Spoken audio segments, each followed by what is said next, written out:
Realmente ya nos presentamos, la presentamos a Luz, es un honor para nosotros tenerlas en esta web conferencia.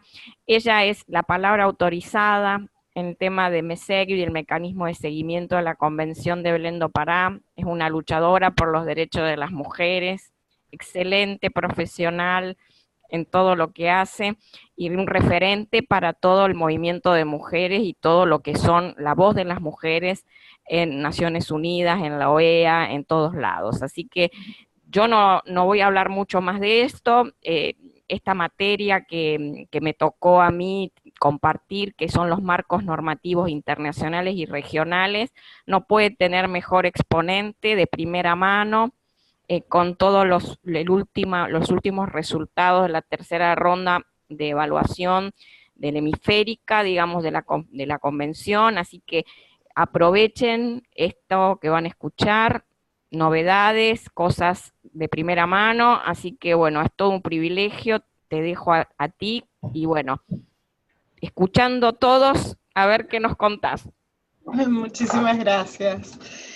Bueno, me pidieron que les contara un poquito del mecanismo de seguimiento de la Convención de Belén do Pará, que queremos presentarlo y que hemos estado trabajando, digamos, los últimos años fortaleciendo estructuralmente el mecanismo y fortaleciendo también la capacidad de las personas de comprender un sistema de indicadores de progreso que nos sirven para medir la implementación de una Convención de Derechos Humanos, porque como ustedes sabrán, en la práctica, digamos, en todos los temas referidos a derechos humanos siempre hemos estado trabajando con estándares, con decisiones de la Corte Interamericana, con decisiones de la Comisión Interamericana, pero el mecanismo desde hace ya 12 años viene construyendo indicadores que nos permitan, más allá del estándar, identificar cómo se implementan las políticas públicas de cara al cumplimiento de una obligación internacional en materia de derechos humanos, en este caso concreto, la Convención para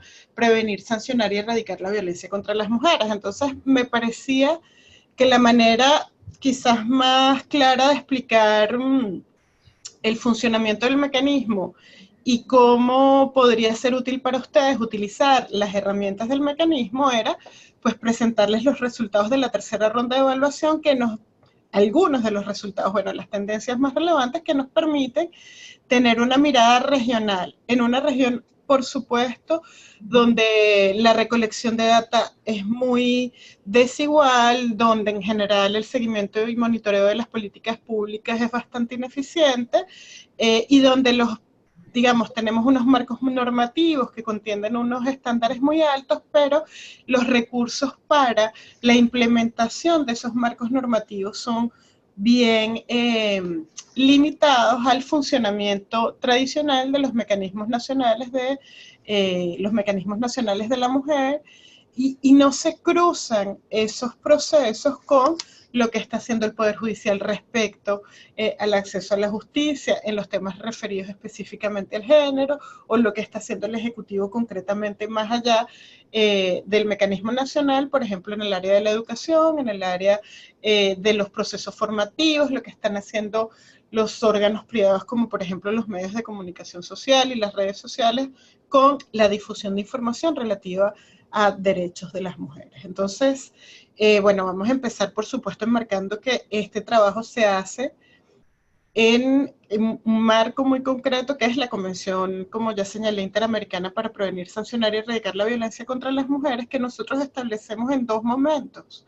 Un primer momento es el año 94, donde se discute y se aprueba la Convención de Belén do Pará, que vale decir es la primera convención de derechos humanos a nivel interamericano, pero también a nivel mundial, que reconoce la violencia contra las mujeres como una violación a los derechos humanos y que además reconoce que esa violencia ocurre por una relación desigual, por relaciones desiguales de poderes entre hombres y mujeres. Y refiere específicamente esa violación a digamos, los estereotipos de género. Así claramente lo dice la convención. Pero ¿qué pasó? Si bien la convención estableció este primer, digamos, ajuste referido a, bueno, primero, la violencia contra las mujeres es una violación a los derechos humanos y el Estado es responsable por ello, lo que encontramos durante los primeros 10 años de implementación de la Convención de Belén do Pará es que los estados empezaron a legislar desde una perspectiva de violencia doméstica. Y entonces nos encontramos con un movimiento importante de adecuación normativa desde 1994 hasta 2004, vinculado con proteger el derecho de las mujeres a no ser víctimas de violencia o vivir libres de violencia en el ámbito privado. Aun cuando la Convención de Belén do Pará es una convención amplia que refiere que la violencia ocurre no solo en el ámbito privado, sino también en el ámbito público, digamos, las primeras respuestas que dieron los estados y que siguen, digamos, todavía está bien marcada en la región, que el desarrollo normativo que tuvo la convención fue un desarrollo normativo tendiente a proteger a la mujer en el ámbito doméstico. Pero ¿qué nos encontramos en este ámbito? Que ese ámbito doméstico además no protegía solo a la mujer, sino a la familia como un bien jurídico tutelado.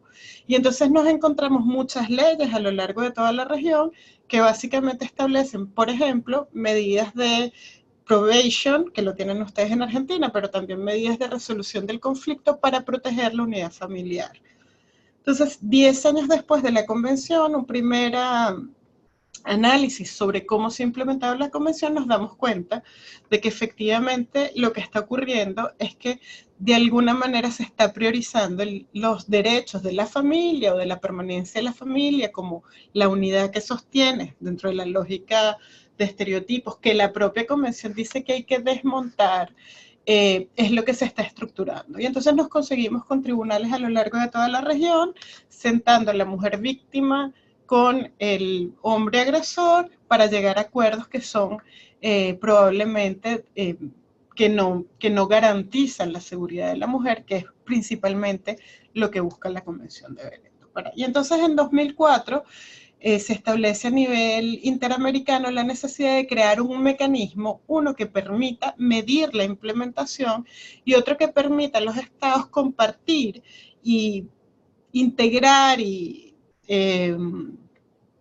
digamos, intercambiar qué es lo que estaban haciendo y cómo les estaba funcionando esos mecanismos de implementación que estaban dando para hacer efectiva la Convención de Belén do Pará. Y entonces se construye este mecanismo que ustedes lo están viendo en pantalla, tiene una secretaría técnica que yo represento, tiene un comité de expertas, que es un cuerpo técnico, digamos, de expertas que son nombradas por los estados, pero que son especialistas en la materia, y luego tiene otra figura que es la Conferencia de Estados Partes, que es en general las ministras de la mujer o quien haga sus veces o aquellas personas u organismos encargados de manera específica de trabajar el tema de violencia contra las mujeres. Y entonces tenemos además como un elemento fundamental de este mecanismo la participación activa de la sociedad civil.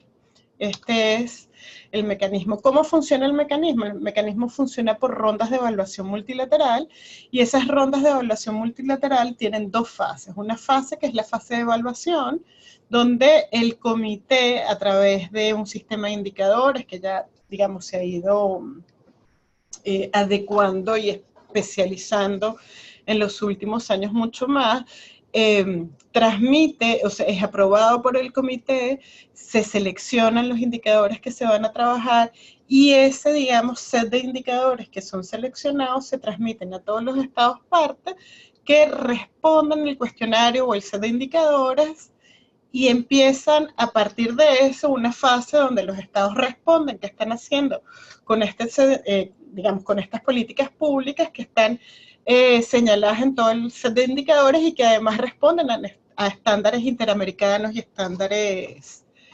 universales en materia de protección de las mujeres. Entonces, analizamos la legislación, analizamos la armonización de la legislación, pero no nos quedamos en indicadores estructurales, no nos quedamos en nada más la pregunta, ¿tiene usted o no tiene usted una serie de elementos que deberían concretarse para poder afirmar que estamos armonizando nuestra legislación con la obligación internacional, sino que además nos enfocamos también en tener claros indicadores que nos permitan saber cómo se está dando ese proceso. Y entonces es el proceso y cuál es el resultado que estamos obteniendo. Entonces trabajamos en 3 niveles y además trabajamos no solo en cómo está establecido el derecho que estamos, como que se plantea reconocer, sino que preguntamos cuáles son las capacidades del Estado en términos de estructura, proceso y resultado para realmente implementar esas obligaciones o llenar de contenido esos derechos y garantías. Y por último preguntamos, bueno, ¿cuáles son realmente las capacidades financieras que el Estado está desarrollando en los 3 ámbitos? Y ya vamos a ver un poco más a profundidad esto. Pero ¿y entonces cómo funciona? Los estados responden, el comité experto analiza las respuestas, prepara un informe hemisférico y unos informes nacionales, se los envía a los estados el informe nacional, los estados, digamos, dicen, no, yo no quise decir esto, yo lo que quise decir es que cuando dije que no tenía la ley, no era que no la tenía, era que la estaba discutiendo, pero ya la tengo. Entonces se da, digamos, una comunicación donde los estados tienen la oportunidad de responder, luego de lo cual hay una fase de seguimiento donde los estados, una vez analizan el informe nacional que el comité de expertas ha enviado, perdón, no dije que en la parte de evaluación también hay una participación activa de la sociedad civil, y lo que hacemos es que la información es pública, la sociedad civil que quiera participar, participa a través de organizaciones que están registradas en la Organización de Estados Americanos, y recibimos información que también nos permite contrastar la información que genera el Estado. Después de eso se hace un informe hemisférico con las tendencias de todos los estados que participaron en la ronda de evaluación, y al mismo tiempo se hace un informe nacional donde los estados de manera específica reciben recomendaciones específicas. Dice, bueno, en el caso de Argentina se ha pedido en varias oportunidades y se volvió a pedir que se tienen que eliminar todos los mecanismos de mediación que puedan aún subsistir pese a que no hay una figura clara en la ley que la prohíba, pero tampoco que la establezca, aunque por ejemplo se sigue usando la probation, más allá de que el estándar internacional que se maneja ya desde el mecanismo y desde el sistema interamericano es que cualquier fórmula para negociar el proceso o para arreglar en un acuerdo cuando estamos hablando de violencia contra las mujeres es contrario, digamos, al estándar de la convención. Entonces, este es digamos, el juego en el que participan organizaciones no gubernamentales, Estado, Secretaría Técnica, analizamos lo que está ocurriendo y luego con esas tendencias planteamos cuáles hemisféricamente las tendencias, y podemos ver con un poco más de detalle porque si todos los estados de la región están implementando políticas públicas, están dedicando recursos, están legislando en función de la Convención de Belén do Pará, no estamos teniendo, digamos, el resultado que estamos esperando. Y eso es un elemento bien importante. Entonces, ¿qué hicimos en la tercera ronda hemisférica? La tercera ronda hemisférica fue dedicada a prevención. ¿Por qué? Porque ya más o menos sabemos qué es lo que está pasando en el ámbito de justicia. Sabemos que los jueces no están suficientemente preparados, que los mecanismos para recibir las denuncias son ineficientes. Tenemos un informe de la Comisión Interamericana de Derechos Humanos que establece muy claramente los patrones en el ámbito de justicia que todavía perpetúan la impunidad, pero quisimos analizar desde una perspectiva de prevención en todos los niveles que estaban haciendo los estados. Y entonces, ¿qué medimos? Bueno, cómo están adoptados los marcos normativos. Y fíjense, esto es bien relevante porque cuando hablamos de marcos normativos en materia de derechos humanos siempre pensamos en la ley que armoniza, ¿verdad? La ley de violencia contra las mujeres, la ley que establece bien en un sistema civil de sanciones o en un sistema penal de sanciones, cuáles son las sanciones por la violencia contra las mujeres, pero no pensamos, y eso es relevante para el mecanismo, cuáles son las leyes que tenemos que armonizar, por ejemplo, para generar recursos vinculados con el presupuesto, cómo la Ley General de Presupuesto tiene que asignar recursos para la implementación de esa ley de protección de los derechos de las mujeres. Cuando hablamos de marcos normativos, hablamos también de cuáles son los marcos normativos administrativos, por ejemplo, para implementar políticas públicas, cuáles son los marcos normativos que permitan el desarrollo de políticas públicas que sean estructurales y que permanezcan en el tiempo, y dónde se desarrollan la adopción de marcos normativos. Entonces el indicador nos permite salir del esquema rígido de pensar solo en el indicador de derechos humanos, por ejemplo, sanción de la violencia en estos ámbitos, sino también nos permite ver todo lo demás que se debe normar o regular en el orden normativo de nuestros estados para que sea realmente efectivo el esfuerzo cuando una ley señala que se debe sancionar la violencia contra las mujeres o que se deben generar medidas para avanzar. Entonces, evaluamos la transformación de la estructura del Estado, los esquemas administrativos y jurídicos que generan violencia y discriminación contra las mujeres, los esfuerzos para capacitar y formar en derechos de las mujeres a las mujeres, pero también a los demás actores involucrados en la implementación de estas medidas, la asignación de recursos financieros, la recolección de datos, y no solo la recolección de datos vinculados con cuántas mujeres son víctimas de violencia, también la recolección de datos en materia judicial, la recolección de datos en diferentes niveles en el ámbito educativo, por ejemplo. Una cosa que no pensamos y que fue obvia en el marco de este informe es que si bien muchos estados tienen normas administrativas para resolver problemas de violencia que se dan en el ámbito estudiantil, no hay ninguna data específica que nos dé información de cuántas denuncias llegan a este sistema administrativo que en general son los competentes para recibir denuncias en el ámbito educativo. Por supuesto, tampoco tenemos información sobre lo que ocurre en el ámbito digamos, tenemos una deficiencia en el ámbito de lo doméstico, de la violencia intrafamiliar, pero ya estamos armando alguna data en general en la región. Pero cuando trasladamos esa data a la data de lo que está ocurriendo en los servicios de salud, de lo que está ocurriendo en las universidades, de lo que está ocurriendo en el acoso callejero, nos damos cuenta que allí hay una debilidad institucional que es crónica en toda la región porque nos enfocamos de manera permanente en lo que está ocurriendo en el ámbito familiar.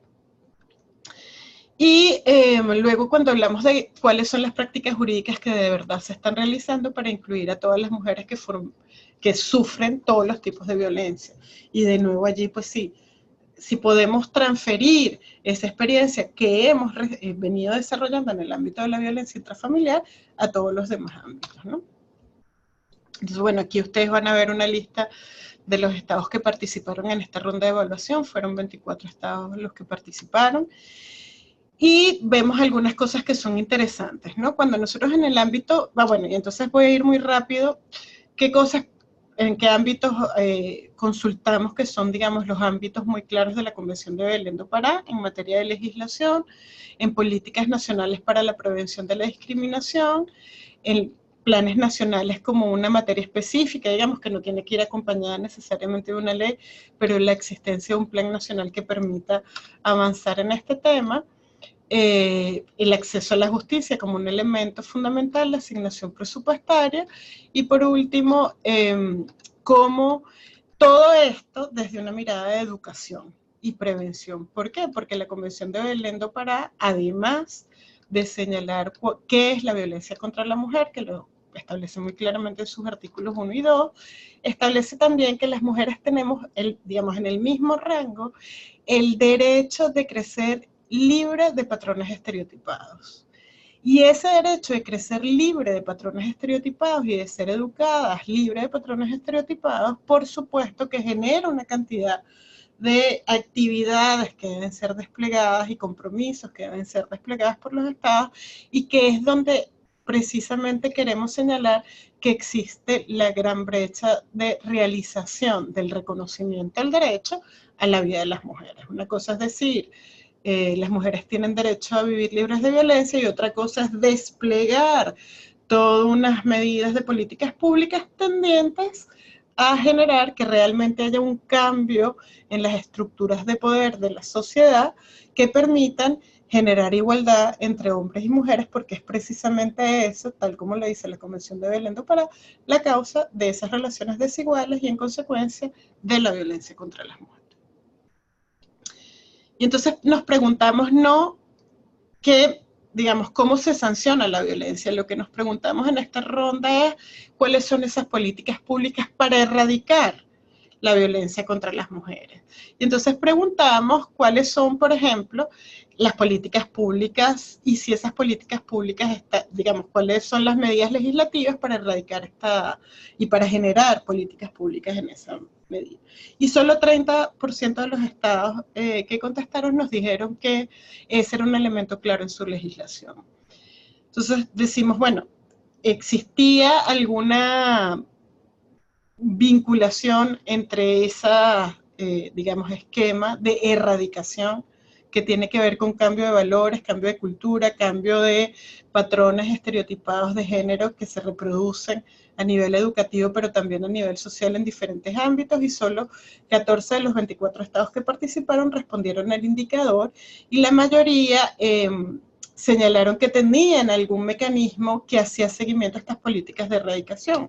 Pero cuando preguntamos cómo se digería esto, por ejemplo, en términos vinculados con la diversidad de las mujeres, cuáles eran los estados que participaban activamente en establecer esos mecanismos de erradicación de violencia en otros ámbitos, como el ámbito educativo, como el ámbito de salud, nos encontramos que cada vez eran menos los estados que podían decir, tengo una ley que reconoce que ocurre violencia contra las mujeres en ámbitos como la educación, en ámbitos como el ámbito de salud, como el espacio público en general, o que tenían una mirada transversal con respecto a mujeres con discapacidad o mujeres con problemas de distinto tipo de vulnerabilidades, ¿no?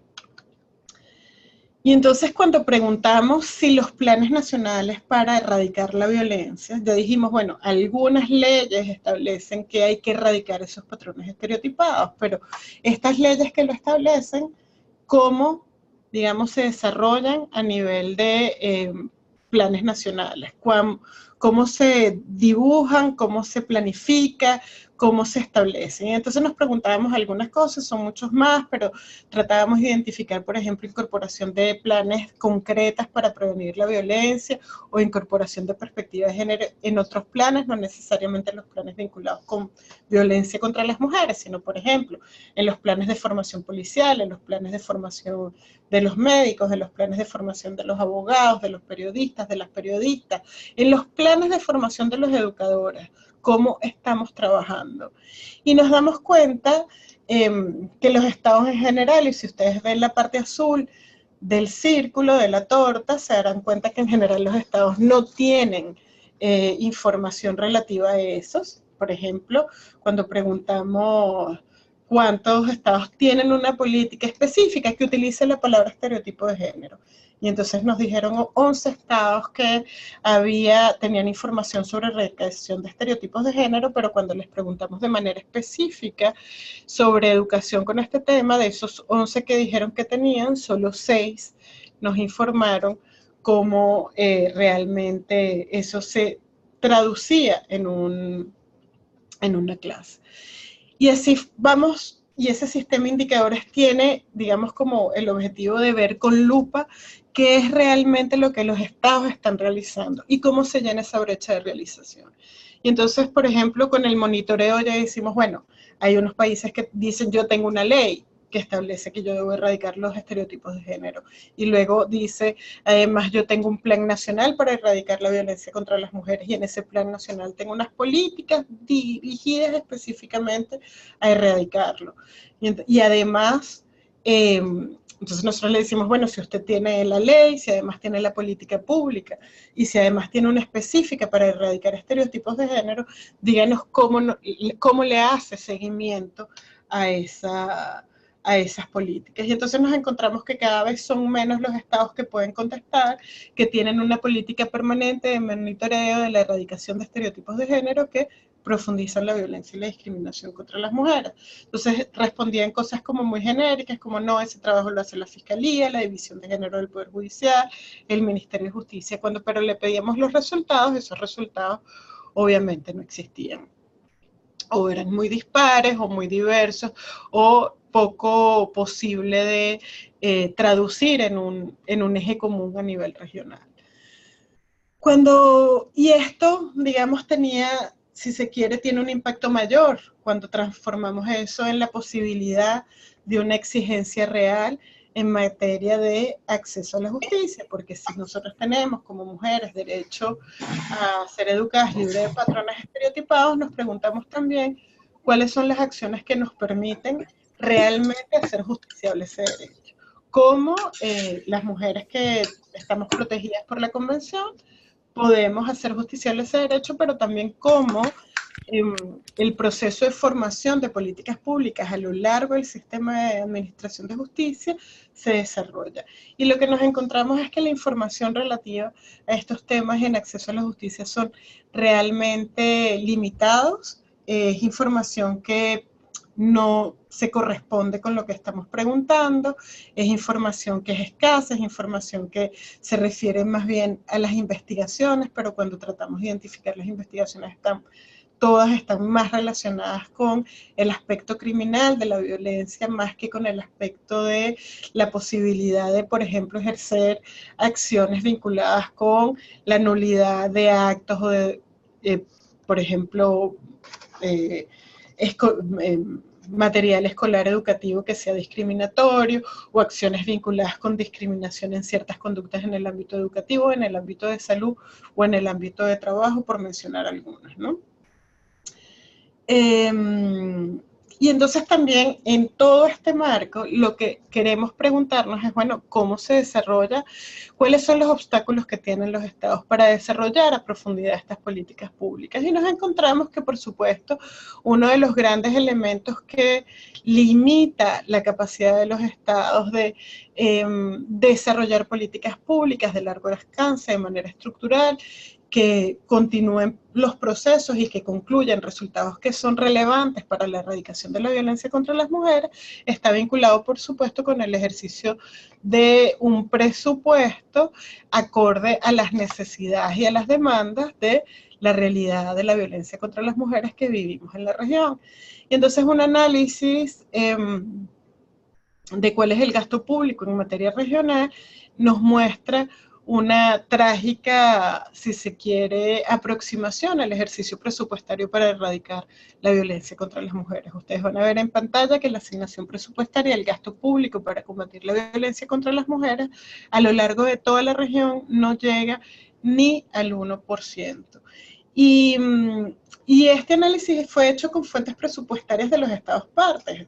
Digamos, hicimos un análisis de cuánto los estados en sus leyes de presupuesto nacional relacionan realmente con políticas que podemos asumir que están vinculadas con la erradicación de los estereotipos de género, la formación en materia de derechos humanos y género en el ámbito judicial, en el ámbito legislativo, en el ámbito del ejecutivo, la formación de personal del sistema de administración de justicia, la formación de personal encargados de hacer cumplir la ley, y nos encontramos, como ven en pantalla, una situación bien limitada. Cuando vemos la asignación presupuestaria para los mecanismos nacionales de las mujeres, la situación no mejora. Ustedes van a ver que Antigua y Barbuda y Barbados tienen presupuestos que superan el 1% del presupuesto nacional, pero esto solo se corresponde porque en general no hay ministerios de la mujer, sino que el tema de la mujer está incorporado en ministerios que son, digamos, de salud, de trabajo, educación, mujeres y jóvenes, digamos, ministerios mucho más grandes donde el tema de la mujer está dentro de una de las competencias que tienen asignadas estos ministerios, y además no se puede analizar de manera específica el presupuesto asignado a las secretarías de las mujeres dentro de estos ministerios, pero vemos que en el caso concreto de Argentina, el presupuesto no llega, digamos, no podríamos hacer el análisis porque no se brindó la información o porque las fuentes presupuestarias para el momento de la evaluación fueron poco claras. Entonces, bueno, tenemos un grupo de recomendaciones, ustedes van a encontrarlo, esta presentación está hecha y está disponible el informe ya en la página web del Mecanismo de Seguimiento de la Convención de Belén do Pará. Pueden entrar a la página web de la OEA, y en la página web de la OEA, dentro de la Comisión Interamericana de Mujeres, van a encontrar la página del MESECVI, y si no, pueden ir directamente a www.mesecvi.org y ahí conseguir el informe completo que nos permite estas tendencias y que nos permite también mostrar cuál es el trabajo que hace el mecanismo, que era el origen de esta presentación. Entonces, les dejo en pantalla algunas de las recomendaciones. Son recomendaciones que, bueno, no las voy a leer porque ustedes van a tener disposición también de este material, pero que sí me interesaría que supieran que existen, que son específicas, y que parte de lo interesante del trabajo que estamos haciendo en el mecanismo es que ustedes de manera directa podrían también acceder a cuál es la información que Argentina nos brinda, cuál es la información que Colombia nos brinda. La información es pública y disponible y está también en la página web, y ustedes pueden hacer sus elementos comparativos, sus análisis de qué es lo que tiene Argentina que otros países no tienen, que está disponible si ustedes lo buscan, o qué otras cosas están ocurriendo en los otros países que sería interesante poder implementar en Argentina. Entonces, con eso, bueno, agradezco de manera especial la invitación a dar esta clase, y espero que con esa información pues puedan ustedes familiarizarse un poco más con el trabajo que hacemos aquí en el Mecanismo de Seguimiento de la Convención de Belém do Pará. Muchísimas gracias. Muchas gracias, Luz, por por el aporte. Creo que nada, que va a ser muy rico para los que pudimos escucharte y para los que luego te escucharán. ¿Tendrás 5 minutos para abrir una pequeña ronda de preguntas? ¿O lo dejamos a cargo de Susana, como vos quieras? No, 5 minutos tengo. Perfecto. ¿Quieren hacer preguntas? Activen su audio, quien tenga alguna pregunta. Podemos recoger 2 o 3 preguntas y que Luz pueda responder brevemente. Bueno, más que nada soy yo, Susana. Quería agradecer por la exposición, está muy completa. Yo en la materia, digamos, en la clase, la tercera clase, voy a abordar todo lo de Belén do Pará, pero voy a incluir tu charla dentro de esa clase porque me parece sumamente esclarecedora en cuanto a lo último del tercer informe. Yo sé que tal vez haya muchos puntos en donde Argentina haya ya cambiado o haya puesto, digamos, el énfasis en las recomendaciones y haya modificado estos números, porque estos son los datos que nosotros enviamos en el 2016. Entonces nosotros en ese momento todavía no teníamos el plan de acción, la asignación presupuestaria y algunas otras cosas más que se están avanzando, como por ejemplo los presupuestos con sensibilidad al género. Es decir, que también los países les pasa siempre lo mismo, uno entrega la información y al poco tiempo ya está avanzando en una política que no la informó en su momento. Entonces después queda plasmado en el informe, digamos, como una fotografía, digamos, de ese momento, pero la película sigue andando, ¿no? Claro, A lo veces bueno es que para la ronda es adelante, así, ¿no? Como son rondas, entonces uno va recogiendo y puedes ver, por eso son de progreso, porque podemos ver cómo va progresando. claro, y además el tema de, digamos, de lo progresivo, también hay que tener en cuenta de que muchas veces avanzamos en las políticas y otras veces no tanto. O sea que hay que tener siempre un ojo crítico y bien agudizado, porque a veces esos avances pueden también haber retrocesos en otras áreas.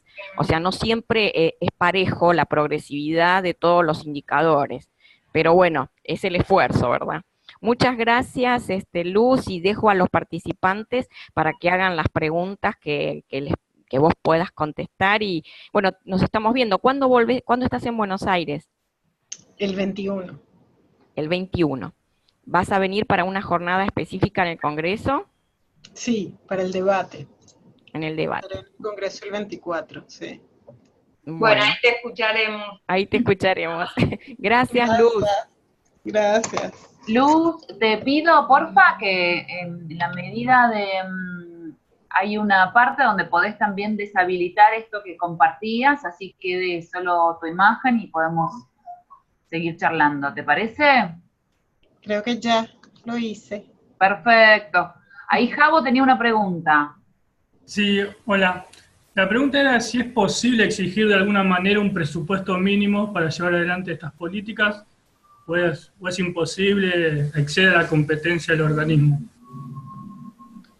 Fíjate, imposible, pues creo que no es la palabra adecuada, ¿no? Es complejo, definitivamente, porque presupuestar una política amplia y comprensiva requeriría unos niveles de análisis y de estudios y de recolección de data, que es parte de lo que los estados no tienen.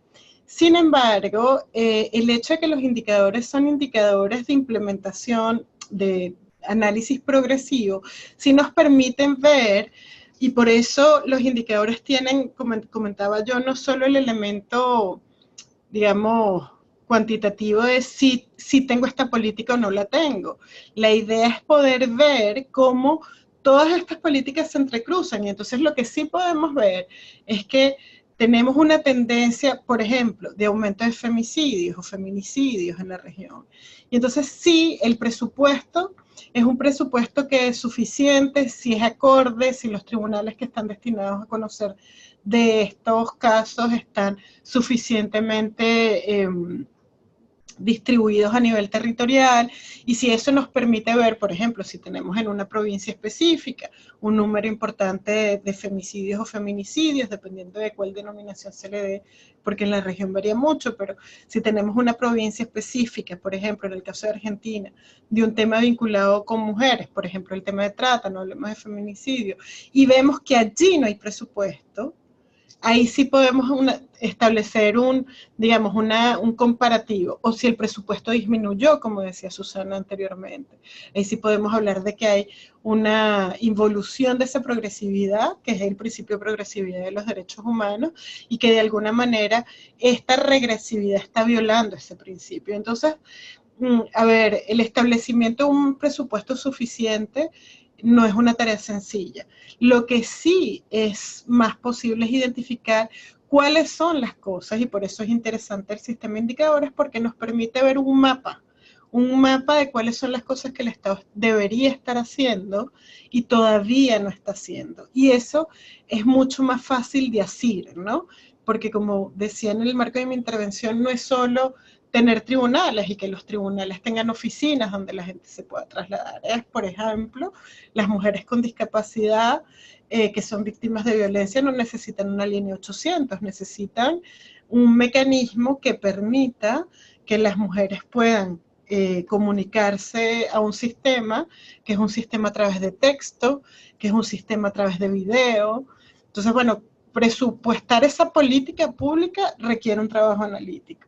Pero cuando preguntamos si el trabajo se está tomando en cuenta, podemos evidenciar que si no se está tomando en cuenta, se tiene que tomar en cuenta, con lo cual tiene que haber una partida presupuestaria destinada a la atención de mujeres con diferentes capacidades, ¿no?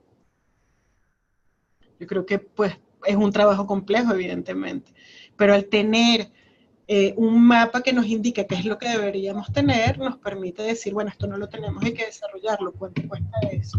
E ir sumando. Ahí tenía Wanda una pregunta. Sí, buenas tardes.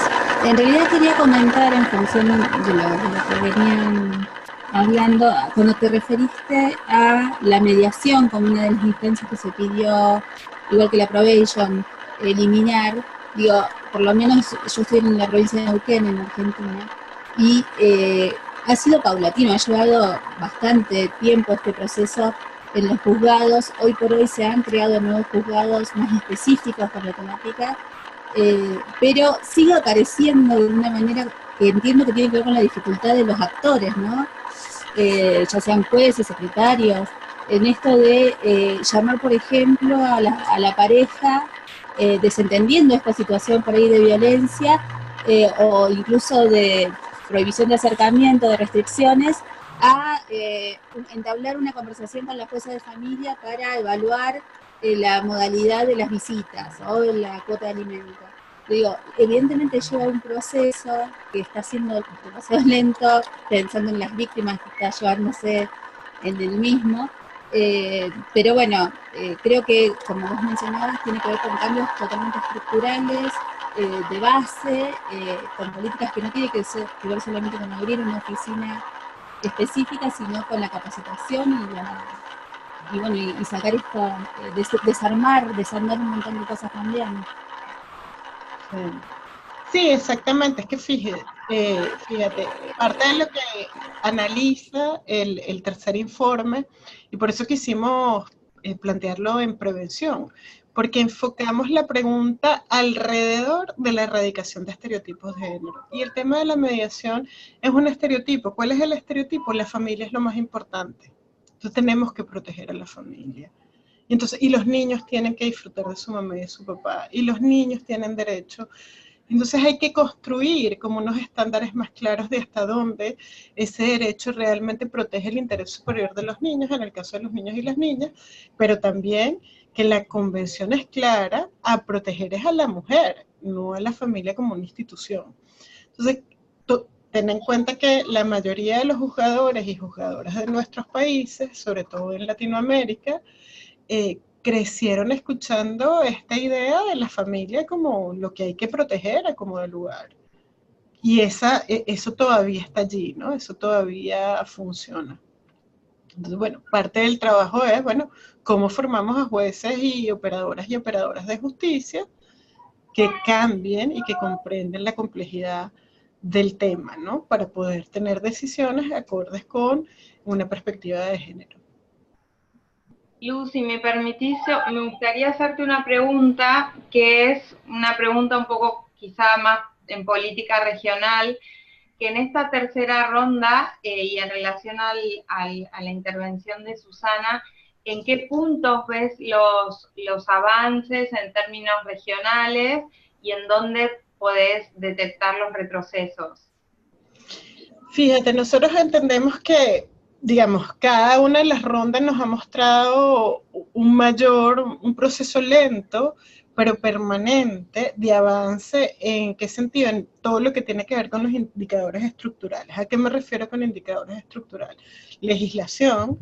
Todos los estados de la región tienen algún tipo de legislación.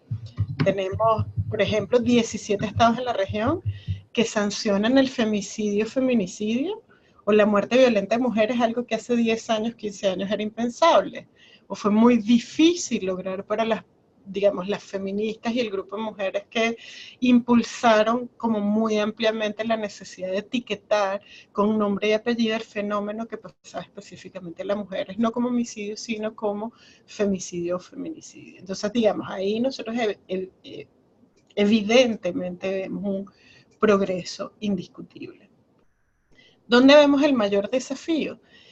De nuevo, en la ausencia de correspondencia entre todas esas legislaciones que tenemos de protección de la violencia contra las mujeres y realmente el cambio que propone la Convención de Belén do Pará, que es, hay relaciones desiguales de poder entre hombres y mujeres. Y esa es la razón de la violencia. Entonces, bueno, cuando tratamos de pensar, cuando hemos venido pensando en la violencia como algo que tenemos que sancionar. Y entonces hemos estado construyendo durante todos estos años sistemas de administración de justicia más amplios, y entonces también avanzamos en oficinas de atención a las mujeres víctimas de violencia, hemos avanzado en medidas de protección, que son insuficientes, que son limitadas, que no, pero bueno, estados que no tenían mecanismos para proteger a las mujeres hoy en día van desarrollando mejores mecanismos. De nuevo, estamos en deuda, la violencia es mucho mayor, pero lo que sí no hay es una política dirigida de manera permanente en la región para erradicar los estereotipos de género.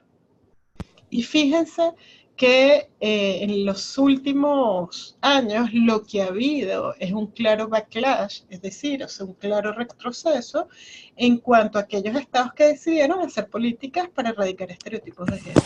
Nos conseguimos en Perú unas manifestaciones masivas de Con mis hijos no te metas, que se replicaron en Guatemala, se replicaron también en Colombia, que impactaron en Colombia en procesos políticos de especial relevancia. ¿Por qué? Porque hay, pues, a cada avance del tema de en el avance, digamos, en esta lucha de conquista de derechos.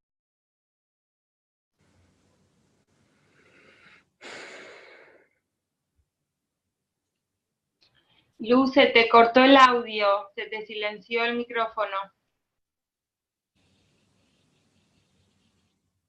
No te escuchamos.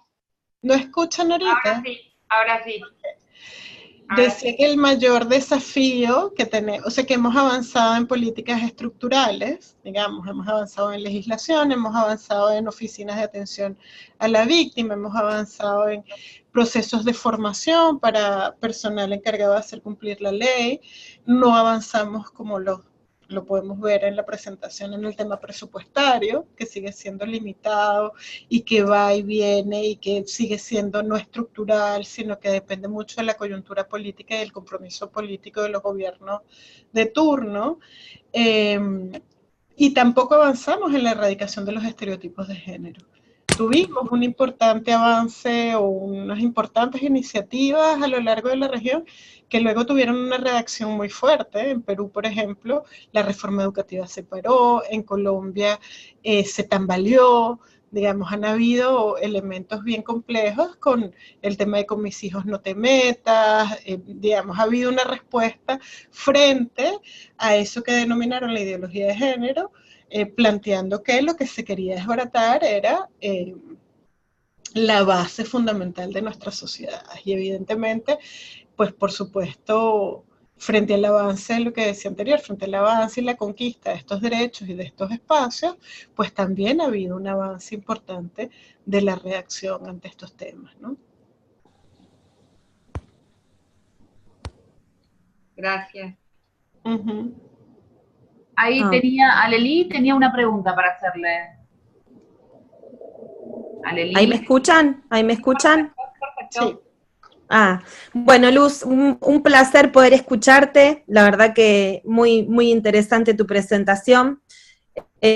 Pido disculpas porque pensé que no tenía el video habilitado y me han visto que he estado atentamente desde mi cama escuchando muy placenteramente. Pensé que la cámara estaba apagada, pero bueno, después me di cuenta y lo corregí.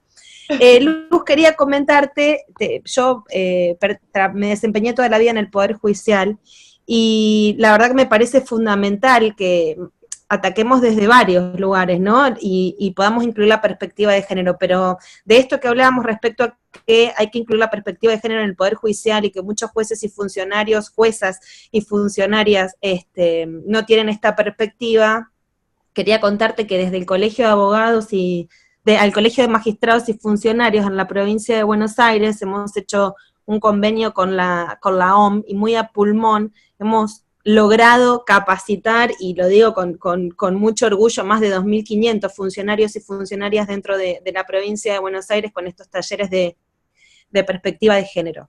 Y también te quería comentar que se está evaluando una reforma dentro del proceso de selección de jueces y juezas dentro del Consejo de la Magistratura de la provincia de Buenos Aires. Hoy hay una escuela judicial que no es obligatoria como requisito para la selección, pero que se pretende hacerla obligatoria, y también hemos logrado con María Pía Leiro, que es la que está a cargo de la Comisión de Género del Colegio de Magistrados y Funcionarios de la provincia de Buenos Aires, que se incluya un taller de perspectiva de género para quienes pretenden formarse para el día de mañana ocupar cargos de magistrados y magistradas. Estamos luchando porque sea obligatoria, todavía la consideran un taller, ¿no? Que eso dice mucho. Pero bueno, te quería comentar que a pulmón intentamos hacerlo, pero que en ese camino vamos, que estamos tratando de incluir dentro de todo el Poder Judicial de la provincia de Buenos Aires la perspectiva de género. Qué bueno, qué bueno. Nos contamos. Gracias. Muchas gracias. Gracias a ti por tu intervención. Bueno, Luz, siendo ya las 5 de la tarde, que era tu horario de partida de tu oficina, por mi parte, darte las gracias. Fuiste muy amable y muy generosa en toda la información que nos brindaste, tu tiempo, y bueno, y ahora un ratito para poder plantearte algunas preguntas. Así que súper satisfechas de nuestro lado. Bueno, muchísimas gracias, encantada de compartir. Y bueno, ya saben que toda la información está en nuestra página web y ahí Perfecto. pueden tener ahí como mucha información muy rica para hacer comparaciones, para leer, Claro. para ver cómo estamos, que no estamos solas, pero Repetimos tampoco el link, estamos muy por favor. acompañadas. Gracias, Luz. Muchas gracias. Yo, Susana, Luz, todo esto que estás diciendo yo lo estoy plasmando en la clase que va a colgarse el día lunes. Qué bonito. Voy a recoger todo esto y además va a haber toda una guía de dónde encontrar el material y cómo leerlo. Así que Buenísimo. quédate tranquila porque basado, digamos, un poco en la experiencia nuestra desde el INAM, vamos a ir guiando a los participantes de la especialización para que se hagan de los materiales, de todos los trabajos de investigación. Incluso estoy preparando un cuadro comparativo de los tres, de las recomendaciones al Estado argentino y en dónde estamos en cada uno de los 6 ítems que vos marcaste. Pero así que bueno, esto lo que nos vino es bárbaro, porque es la actualización total y de primerísima mano. Muchísimas gracias, Luz. Un abrazo para Un todos. abrazo. En tu intervención en el Congreso. Ok, bueno, que esté muy bien. Bye. Chao, buen fin de a todos y a todas. Muchas gracias, hasta luego. Hola, Marcela. Marcela, ¿me escuchás? Tú te escucho. ¿Te hubieran quedado preguntas o algo Sí. que yo podría contestar en alguna de las inquietudes que no hayan sido dirigidas a Luz específicamente? No tengo problema en contestar a los participantes. Perfecto. ¿Alguno quiere hacer alguna pregunta? ¿Algunos de los chicos? Porque acá veo 8 intervenciones y me parece que tal vez haya quedado alguna pregunta. Pueden aprovechar, sacarse dudas, que está Susana ahí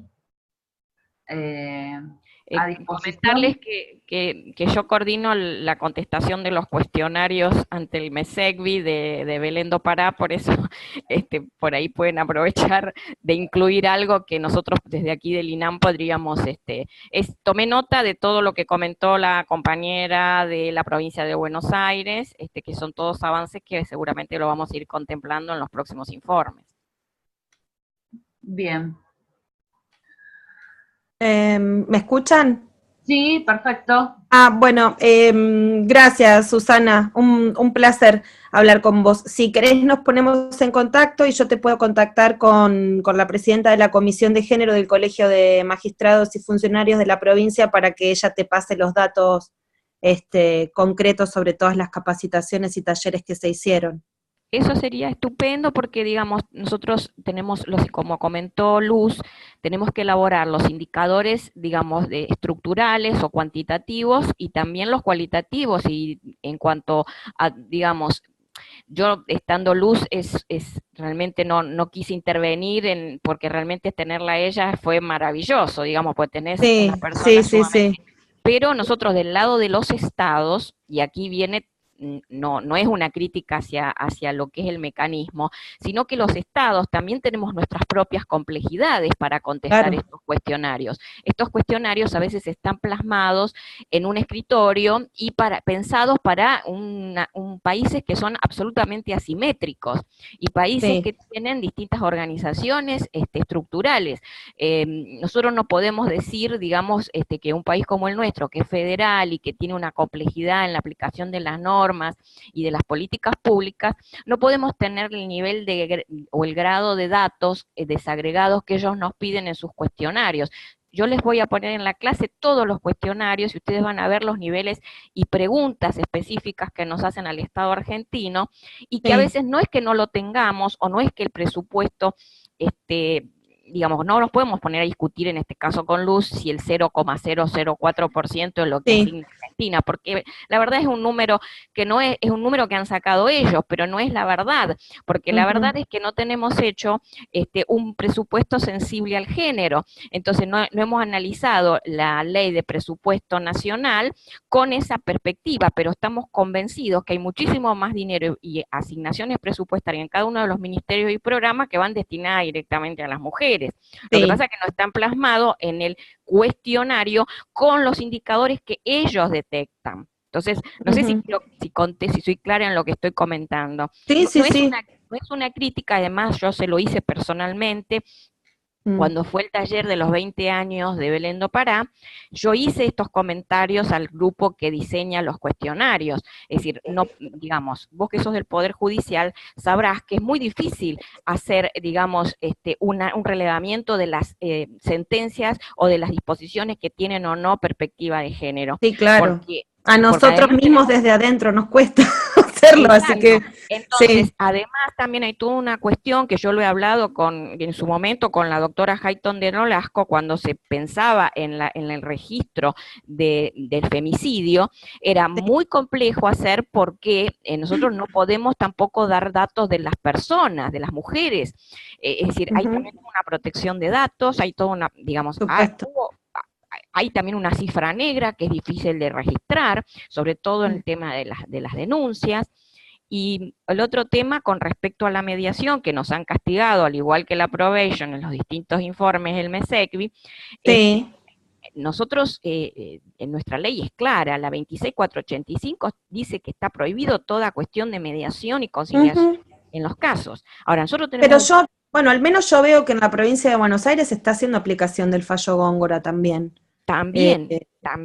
Y el otro, y además, fundamentalmente, lo que nosotros estamos trabajando ahora, y esto quiero compartirlo con todos, se abrió la comisión para la reforma del Código Civil y Comercial nuevamente. Entonces, hacer una vinculación de las leyes de violencia al código me parece fundamental, porque todos los procesos civiles, los que tengan que ver con el caso régimen de alimentos, visitas y demás, tiene que estar decididamente conectado con los principios de la 26485 que ni siquiera se nombra en la reforma del 2015. Entonces, bueno, tenemos tarea pendiente de parte nuestra, pero también quiero aclararles que de parte de los organismos internacionales muchas veces nos piden datos que no están pensados para un país como el nuestro y que nosotros deberíamos hacer una matriz de información que incluso violaría algunas leyes.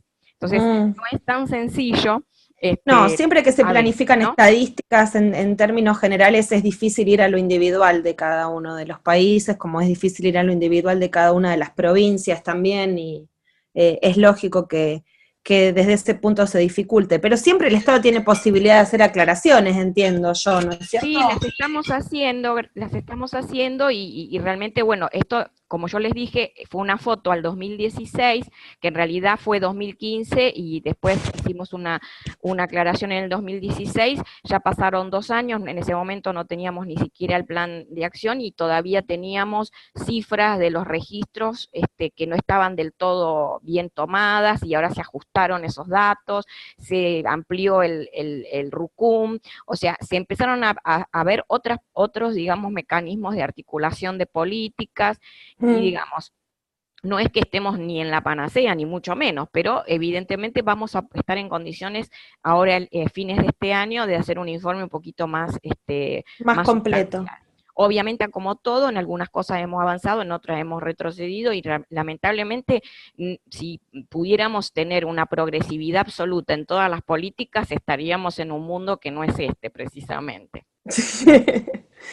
Bueno, quedamos en contacto entonces, y yo trato de acercarte a María Pía para que ella te dé los datos concretos respecto a esto, que esto fue solo perspectiva de género, también estaba planeado hacerlo sobre violencia, pero eso sería una segunda etapa de aplicación, y como te digo que lo hacemos muy a pulmón, a través del Colegio de Magistrados, hay veces que no se hace fácil, ¿no? Sí, porque todos los que participan y las comisiones departamentales de replicadores de talleres que formamos nosotros, todo el mundo lo hace gratis, todo el mundo lo hace por convicción, pero bueno, entendemos que es un extra para cada uno de ellos, y que hay veces que hay momentos en que el compromiso es mayor, hay momentos en que baja, pero seguimos eso es lo que hablaba Luz, ¿no es cierto? Que esto en las políticas de género se tiene que erradicar, porque uno no tiene que hablar de voluntarismo en estos temas, tiene que estar por como supuesto. política de Estado, y las personas que trabajan en esto tienen que estar rentadas. A eso me refería también con incluir obligatoriamente la materia de perspectiva de género en la formación de funcionarios y magistrados, que todavía lo consideran un taller, digamos, de elección voluntaria. Bueno, pero bueno, un placer. Los invito después a ver la clase que va a estar colgada a partir del lunes. Espero que hayan visto la de femicidios y que la estén viendo. Y sí.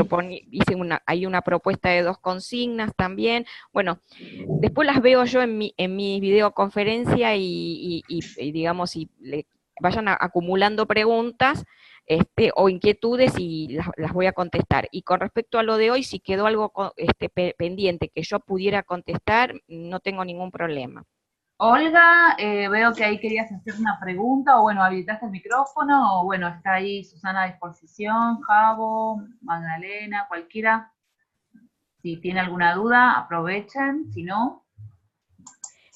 Con respecto a lo de exigir un presupuesto mínimo en las políticas públicas que preguntaba Javo, no hay, digamos, una normativa que obligue, pero sí, digamos, el Estado argentino se ha reconocido ante los organismos internacionales su responsabilidad en los casos que han llegado tanto en la CIDH como CEDAW y ha hecho agendas reparatorias.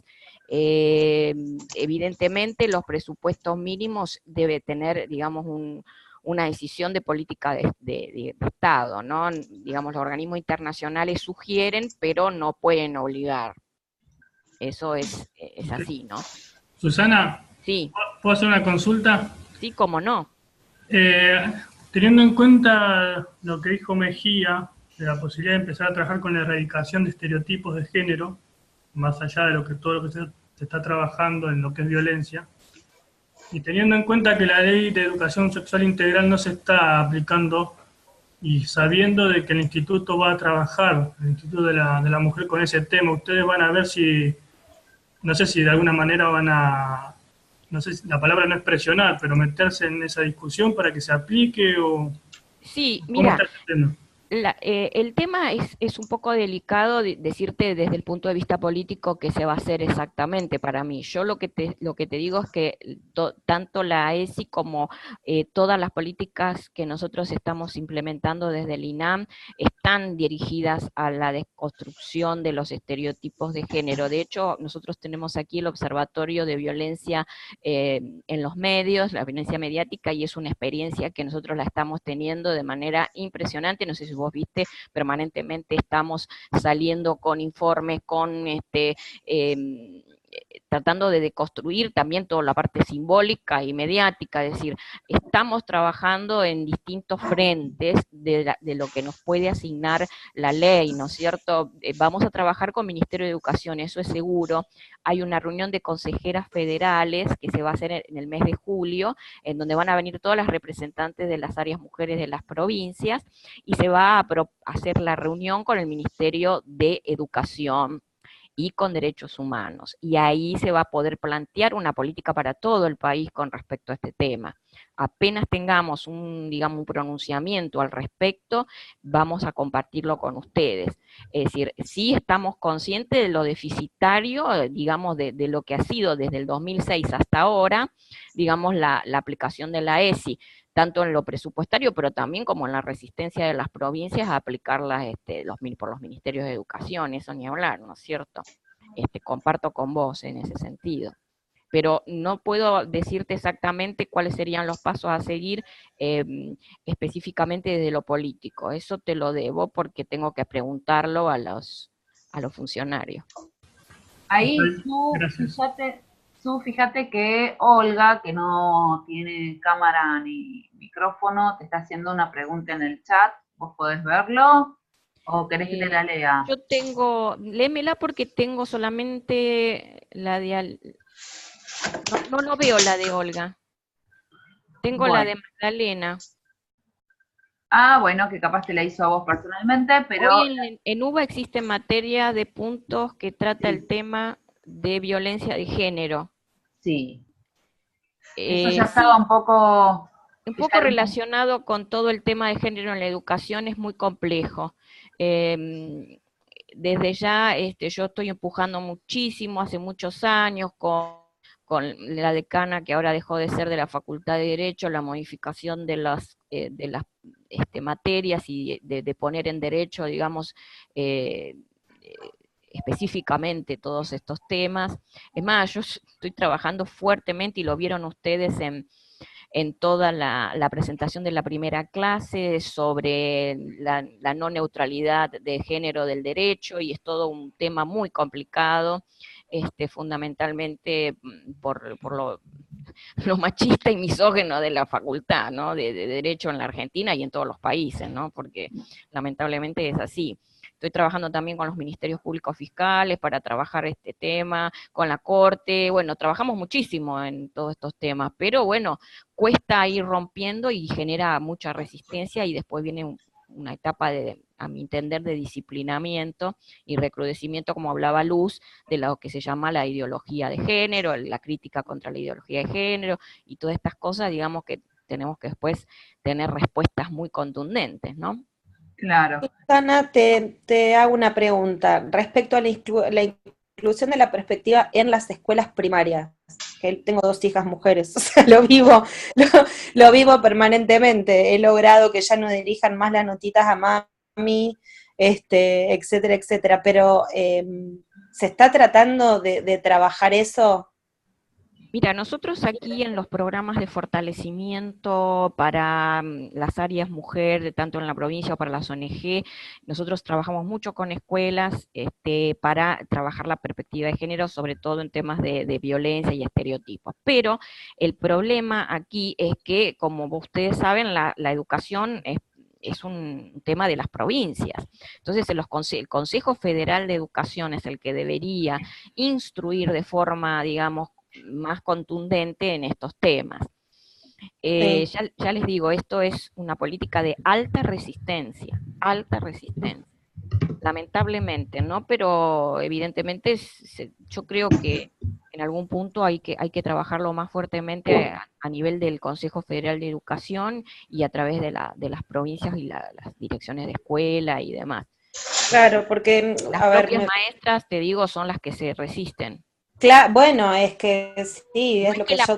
No es que no haya una directiva para la escuela o para la provincia o en los sistemas educativos, las directivas están, los materiales están, pero hay una resistencia en los agentes para aplicarla. Ok. Susana, y Olga No me hizo la pregunta. No, pero me la mandó a mí, entonces dice algo así: además del presupuesto mínimo, implementar parte de ese presupuesto en la capacitación de las fuerzas de seguridad, ya que desde allí surgen muchas situaciones de violencia. Bueno, yo lo que le quiero decir es que en el Ministerio de Seguridad hay un área específica y hay varias capacitaciones ya habilitadas, incluso algunas virtuales, y yo sé que ellos están preocupados por el tema y se han hecho muchísimas capacitaciones.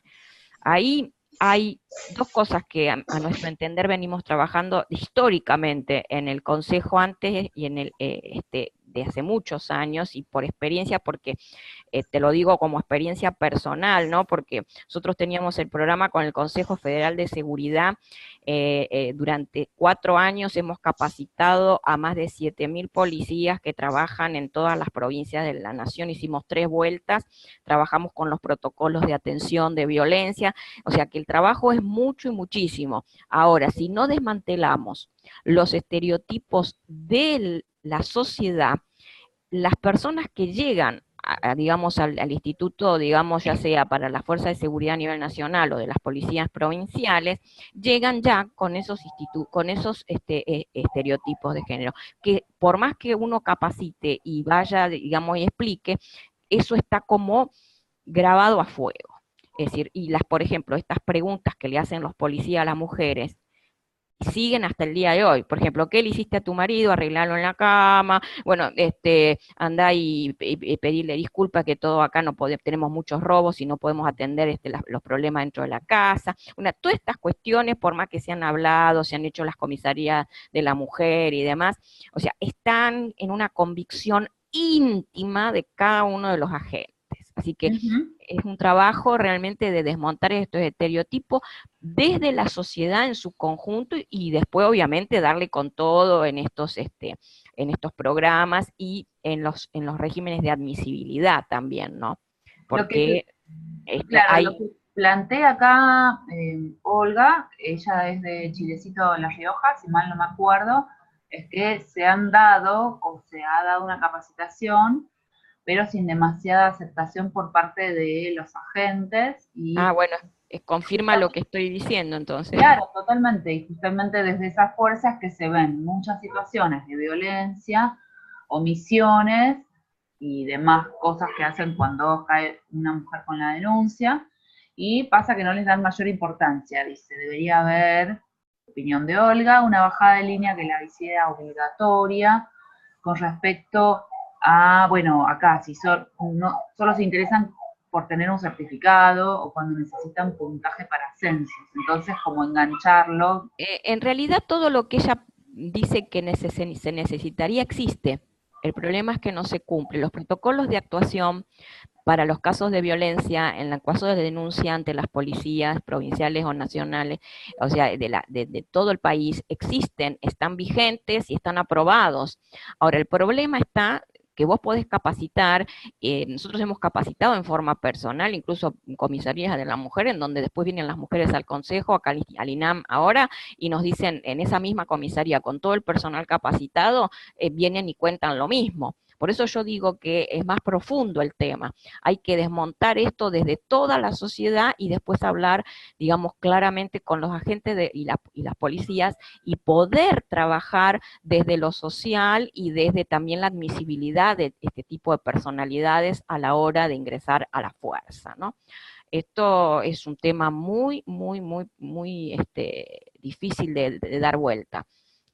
Porque hay como un sentido común creado dentro de la fuerza bastante importante. Es difícil desmontarlos, los estereotipos. Y por más que se les obligue, hay algo que viene intrínseco en la persona, que si no se desmonta eso, puede haber mucha legislación, mucha obligatoriedad, y sin embargo, las violaciones a las mujeres en sus derechos existe, y bueno, lamentablemente lo estamos combatiendo, pero va a llevar un tiempo. Yo creo que es más profundo. Hay que desmantelar todos los estereotipos de género de la sociedad, como decía Luz, ¿no? Totalmente, totalmente. ¿Alguna otra pregunta que quieran hacer? Si no, vamos finalizando la reunión. ¿Algo que quieras comentar como para cerrar, Susana? Ha sido muy interesante escuchar la Luz porque nos da un panorama de todo lo que está pasando en América Latina y el Caribe con respecto a este tema. Argentina, para no descorazonar demasiado, tenemos muchos desafíos, ¿no? Pero también hemos tenido avances importantes. Argentina siempre ha sido vanguardia en todo lo que es materia legislativa. Lo que sí existe es una brecha entre la ley y las políticas públicas. Un poco lo contábamos en la primera clase, en donde hay que romper con digamos, la mentalidad y la no neutralidad del género, y esto no es la parte más sencilla de los temas. O sea, tener leyes es fácil, después es difícil hacerlas cumplir, y se cumple a través de las políticas públicas, y las políticas públicas, como decía también Luz, no deben depender de los gobiernos de turno, deben estar instaladas como políticas de Estado y deben tener, digamos, una jerarquía de no poder cambiarse, sino que deben continuarse y ser progresivas. Yo creo que ahí está el kit de la cuestión, y en los temas de, por ejemplo, de femicidio, tenemos un caso realmente muy duro, y que los movimientos como Ni Una Menos y como otros movimientos de mujeres han puesto, digamos, en la agenda permanente dentro de la Argentina, y que esto ha replicado en los otros países. Yo creo que por ese lado tenemos que seguir profundizando, que las mujeres tengan más protagonismo en sus propias decisiones, pero también sepamos que va a haber un disciplinamiento y una reacción a este tipo de propuestas ante la sociedad, digamos, del patriarcado, que cruje su estructura cuando aparecen estos movimientos que vienen a ser disruptivos de la mentalidad tradicional, machista y patriarcal, que tiene ganadores y perdedores. Es decir, como siempre digo, en mis capacitaciones, por qué una sociedad patriarcal que tiene un grupo de privilegio va a ceder esos privilegios ante un derecho. Con el privilegio basta solo de pertenecer, el derecho debe ganar y pelearse, y siempre estamos a punto de retroceder si no se pelea, digamos, en forma constante, permanente y progresiva.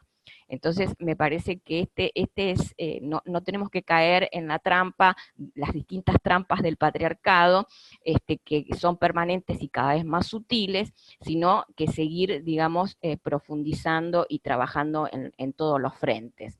Miren, una sola última cosa. En las últimas discusiones que hubo por la ley de paridad, aparecieron los mismos argumentos que tuvimos en el año 92 con respecto al tema de las políticas, de las acciones positivas, de las cuotas o del cupo para la participación femenina. Los mismos argumentos, evidentemente, si han pasado del año 92 hasta ahora todos estos años y todavía se sientan legisladores y legisladoras con razonamientos similares, es porque todavía la sociedad no ha entendido de que se trata las relaciones desiguales de poder y de lo que el patriarcado realmente está imponiendo una sociedad que genera desigualdad. Era eso nada más lo que quería decir, y vayan anotando todas las preguntas o dudas que tengan para la conferencia o webconferencia que van a tener conmigo el día 23. Perfecto. Bueno, Susana, les recordamos a todos que también la participación en los foros es esencial para las materias, para la evaluación final de las materias, así que participen y pidan ayuda a cualquier cosa. Esto va a estar, se grabó, así que pronto va a estar el link de la videoconferencia, por si quieren volver a escuchar a Luz o si les quedó alguna duda y quieren revisarlo. Así que, bueno, nos despedimos. Bueno, un gusto a los que estuvieron, y bueno, un abrazo grande y bueno, seguimos trabajando. Acá yo quiero hacer un reconocimiento al Instituto Nacional de las Mujeres, que realmente está apoyando esta especialización y está muy comprometido con los temas de los derechos de las mujeres. Estamos intentando por todos los medios de que las políticas públicas respondan a la ley y a todos los derechos y los desafíos que tenemos de ahora en más para las mujeres, pero esto es permanente y profundo, digamos, la batalla, no es algo que podemos desde un solo organismo trabajar, sino que necesitamos el compromiso de todos y de todas. Gracias. Gracias, Susana. Un abrazo a todos. Un abrazo. Saludos. Saludos. Chau, chau. Chao, saludos. Chau, chau.